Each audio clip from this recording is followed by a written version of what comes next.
Hey, it's the MorrowMarriage podcast, guys. I'm super excited about this episode. If you know anything about us, you know that we don't do it like the rest of the world. That's why we call it the new marriage. If you haven't figured that out, it's because we're disrupting divorce with the new marriage, because everything we teach is we even add to the things that we think are glorious that we learn out there. You know, there's a lot of tools that we use that we'll share with you guys that go into our program. But even with my book that's coming out here, guys, if you want it, morrowmarriage.com/disrupt. Get yourself on the list because there's going to be a big pre-sale. There's going to be so many awesome things that come with this, like free coaching. I won't get into that right now. Shameless plug, though. But here's the thing. What I say in my book is this. This is a great tool, but like all the tools, we have our own twist, okay? And the reason is simple. Stop saying this goes away in your marriage. The things that we learn in society, the things that we learn that we're enforcing are all things that we don't want. Sex goes away with marriage is what I'm thinking of when I hear that. We're going to talk about why peace is so important in the home. Stop trying to lead and make decisions all the time. And you should not be proud if you raised your voice and screamed at them. no matter what. No matter what. I'm Cass. And I'm Kathryn.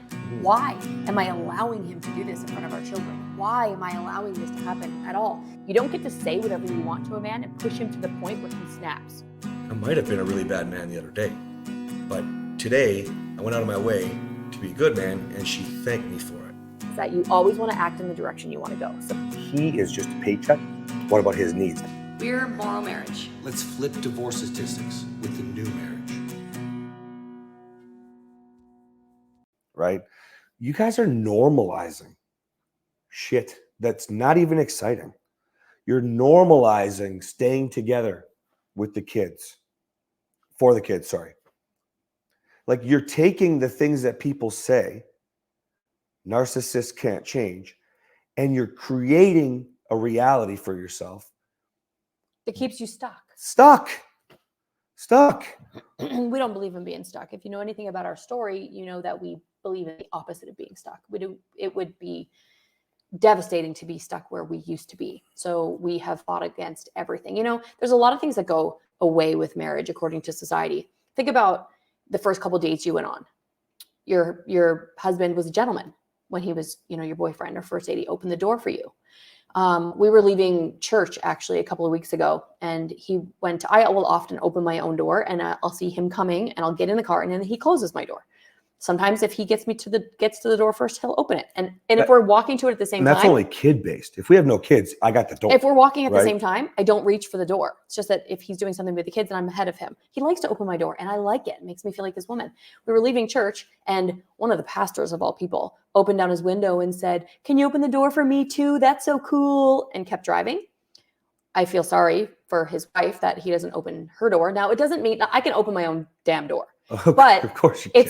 I can do a lot of things by myself. I just don't want to. I like that my husband wants to be that person for me. And this is an example of, and it doesn't, if your husband doesn't open doors for you, it doesn't mean that he has to. It doesn't mean he's a bad person. It doesn't mean whatever. It's just something nice if this is something that you believe. But in this example with the person that called out, the pastor, it's possible that he used to do it and doesn't do it anymore. Why? Because they have a bunch of kids. Why? Because they're busy. Why? Because they're taking separate vehicles. Well, that's the whole point. You need to be intentional to want to get in the same vehicle. You need to be intentional to be able to prioritize yourselves above the children. You need to be intentional to do all of these things, because if you don't, they will go away. That's why society says they go away, because they will go away if you don't prioritize them. And then if you are not intentionally fighting against what society says, then you're going to get exactly the result of what happens to everybody else. So it's not just sex goes away with marriage. It's simple things like opening car doors, driving in the same vehicle. I love where this went, because it wasn't exactly what I was thinking, but I love where this went. So I'm going to tie this together a little bit. The first thing that we talked about is really mindset shifts. You have to understand that if you tell yourself something and you start to believe it, then you're going to have that happen. Everything is connected to it. I didn't make this stuff up, guys. We talked about cliches in the last episode. Well, this is the same thing. Affirmation statements are real. If you say I suck every day, you will soon believe you suck, and you will do things that make sure that you do suck. You'll do things that make sure that you lose. That's just it. You need to change your mindset. Every successful person on the planet, I mean it, every successful person on the planet will tell you this. And that doesn't mean if you mean healthy marriage, or if you mean super uber rich, okay, ripped, everything is your mindset. And if you're telling yourself all of these things, you're going to create a support. I'm going to use the sex one because I think sex is always the easiest example. Sex goes away with marriage. So you stop initiating. That's an easy example, right? You're like, it's normal. After the kids, that's another one people say, well, sex goes away after the kids. Okay.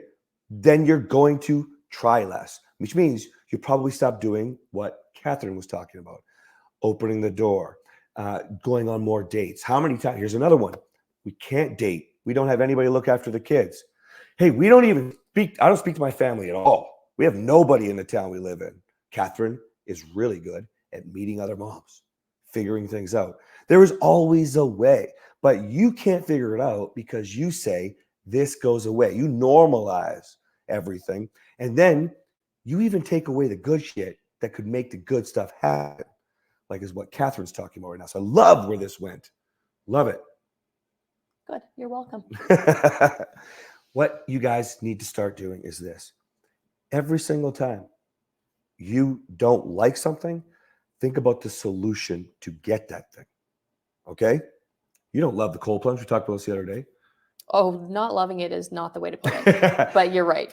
Every time that, well, not every time. Quite often when I do that with Kathryn, then she'll say something like, what are the benefits? And I always just say, we'll talk about it later. Yeah, I'll tell you later.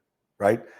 And it's because the benefits aren't going to matter right now. The point is that she's doing it.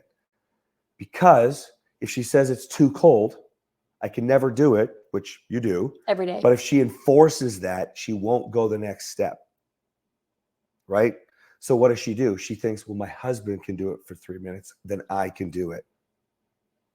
That's what she does. I believe it's going to get easier. I'm being proven wrong right now, but I believe, but I am standing my ground. I'm continuing to do it. If I thought that I was going to cold plunge for 10 seconds for the rest of my life, I'm not getting any benefits for 10. I might be getting a few because it's the whole fight, flight, or freeze, and I really do have to fight myself the entire time. Mm-hmm. I'm like every half a breath I want to get out, and I stay in just a little bit longer, and I do it for as long as I can. But I still believe, even though I'm not making much progress, there are little things that I'm making progress. I believe that it's going to get easier. Like he said, if I was just like, it's too cold, I hate this, I do say these things, but I say it because it's true, but it's the mindset. The mindset is, I know it's going to get easier. The mindset is, I know this is good for me. The mindset is, if he can do it, I can do it. If all these other people do it, I can do it.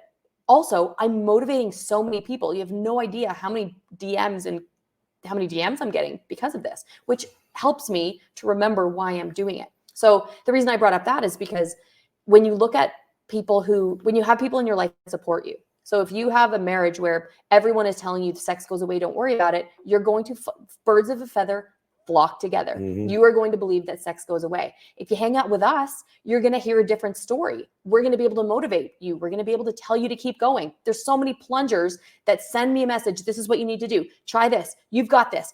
In 30 days from now, you're going to laugh. In a year from now, you're going to laugh at your 7-second plunges. And they know that there's somewhere to go and that I'm going there. Same thing happens with this goes away in marriage or any of the other things you're struggling in marriage.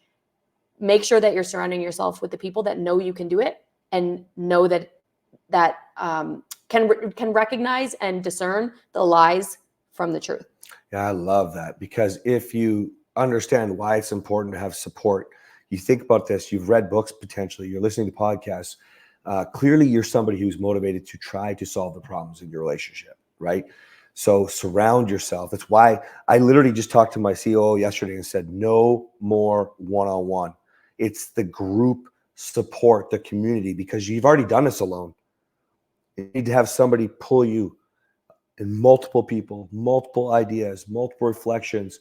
Like there's just nothing but value there, because all of those mindset shifts, you can't possibly think one person's going to, well, I mean, we could do it, but the point is the more people that are flipping your switches on the mindset, the more solution-based answers, or like she said, I'm motivating all these people. Boom. How exciting is that for her? That's excitement, not anxiety, right? The moment that starts to go higher, she's going to push a little longer in the plunge, a little bit higher, a little longer in the plunge.